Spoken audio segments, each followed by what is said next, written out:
నేనైతే sweet కార్న్తో rice చేస్తున్నా. Sweet corn పచ్చి బఠానీలు ఉడికించి పెట్టుకున్నా. మళ్ళీ రైస్ కూడా రెడీ పెట్టుకుంటే తొందరగా అయిపోతుంది లంచ్ బాక్స్లో. వెలిగించి గిన్నె పెట్టుకోవాలి. స్టవ్ పైన వేసేసుకోవాలి. ఆయిల్ వేసుకోవాలి. ఉల్లిపాయ ముక్కలు వేసుకోవాలి. సన్నగా తరుక్కోవాలి ఉల్లిపాయ ముక్కలు.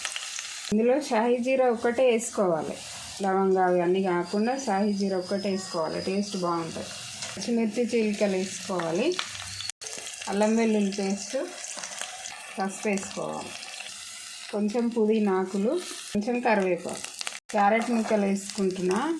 పిల్లలకు కలర్ఫుల్ ఉంటే తింటారని ఇట్లా మన దగ్గర క్యారెట్, బీన్స్ ఏవి ఉన్నా కానీ వేసుకోవచ్చు, బాగుంటుంది. కలర్ఫుల్గా ఉంటే వాళ్ళు కూడా ఇష్టంగా తింటారని ఇట్లా వేసుకున్నాను. ఇందులో ఉడికించి పెట్టుకున్న స్వీట్ కార్న్ వేసేసుకోవాలి. తగినంత సాల్ట్ వేసేసుకోవాలి.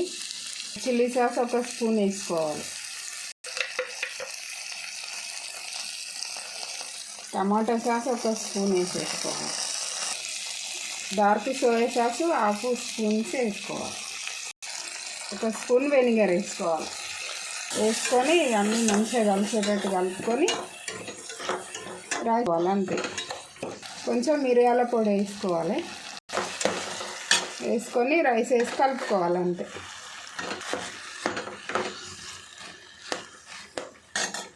ఇంతేనండి, స్వీట్ కార్న్ రైస్ రెడీ అయిపోయింది. పిల్లలకు చాలా ఇష్టంగా తింటారు. మీరు కూడా నచ్చితే చేసుకోండి, పిల్లలకు చేసి పెట్టండి. చాలా బాగుంటుంది. నా వీడియో నచ్చితే లైక్ చేయండి, షేర్ చేయండి, సబ్స్క్రైబ్ చేసుకోండి. Thank you friends.